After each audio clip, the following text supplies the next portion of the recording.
When you hear the word lust, you think, ew, that must be dirty, you know? So.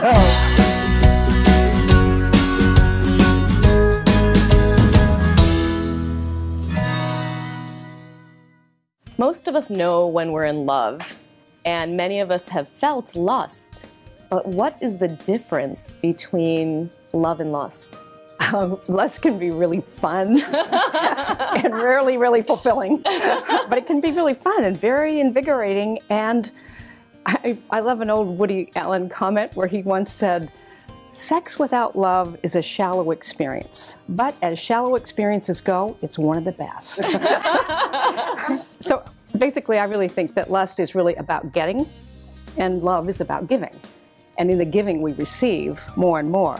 And I think you can actually have lust with somebody you're in love with, because you lust after connection with them, or you lust after, I want to get more connected. It's a want. It's something to get. And love is more about the exchange and the real giving. That's my take on it. So it doesn't have to be black and white. Either you're in lust or you're in love. You can have both.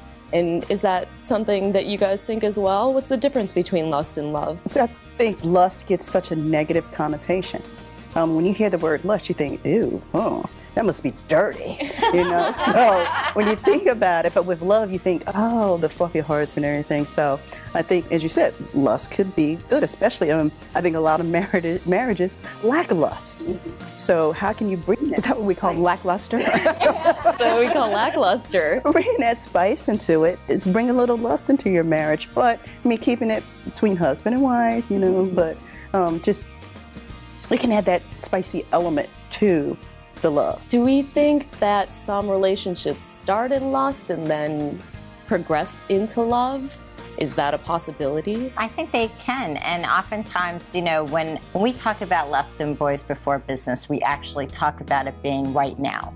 And that's something that really can develop and evolve into love, because you're having such a good time getting what you get right now that you want more of that, and then you want to get deeper and a deeper connection with that person, and it can blossom, as we all like to say, into love.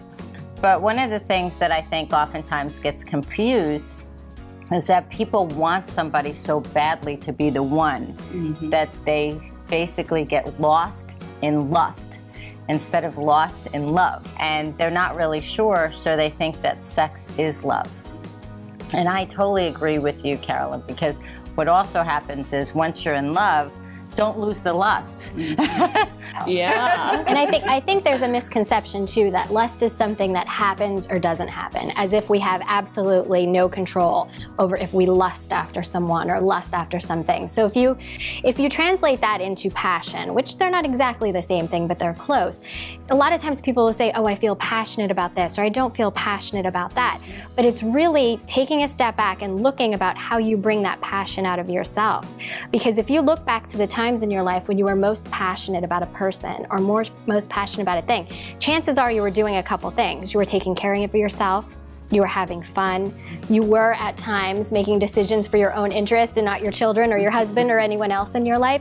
So you need to have yourself in a healthy state, physically, spiritually, mentally, emotionally, to be able to be capable of producing that energy. So it's thinking about lust and passion as coming from you as well as something that you receive. If you're lucky, you know, somebody walks in the room and you get that feeling, but there's something that you could do to enhance those feelings. I love that, because you do often think that you don't have control over lust. And to be honest with you, sometimes when people say, oh, I'm lusting after someone, I feel a little jealous. I'm like, that sounds cool. That sounds like fun. I want to get some of that, right? So I wonder, how do we create that in a relationship, you know, or maybe we have love, but we want a little bit of lust? Well, I think we can literally learn to generate our own state.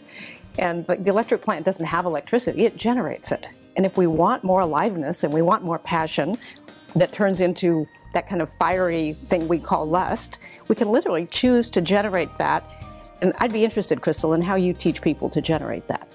Well, the first thing is self-care.